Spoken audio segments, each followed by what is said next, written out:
Hey, Leslie. Well, look, there's a lot of frustrations with Congress these days, but it's not just for people outside. Members themselves are growing frustrated.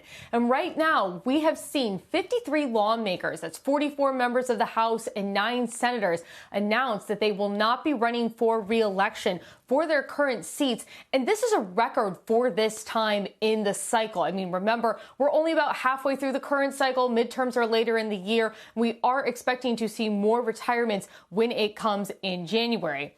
Now, Ballotpedia, which has been tracking all of this, their person covering retirements, Brianna Ryan, said that part of the reason for departures is that historically, the party in the White House does not do well when it comes to the midterms, and some of the Republicans are seeing the writing on the wall. There might be some incumbents who may say, you know, I'm in a safe seat, but I don't want to be in a minority for this Congress. Or there might be some members who might say, I'm facing a tough election and I don't really want to go through that again. Other lawmakers who are known for working across the aisle, like Don Bacon, Jared Golden, Tom Tillis, have also announced their retirement. And that, of course, could impact the ability to get things done in a bipartisan manner in the next Congress.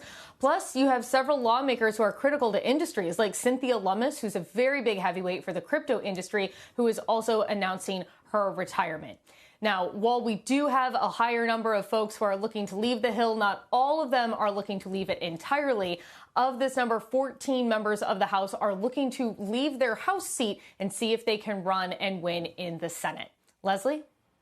Emily, net, what's the expectation on how this affects the party divide? It seems like it's essentially a wash.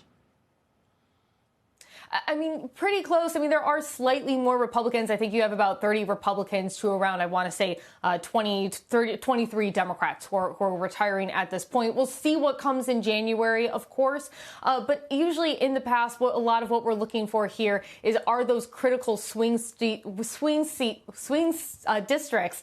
Are they able to either hold on to the current party or do they wind up flipping? So definitely, again, Jared Golden up in Maine, Don Bacon in Nebraska. Those are going to be two very critical races to watch to see if the other party winds up taking those seats. But either way, we are expecting, I think, a very, very close, whatever the outcome is going to be next Congress, just because there are so few seats that are able to flip at this point.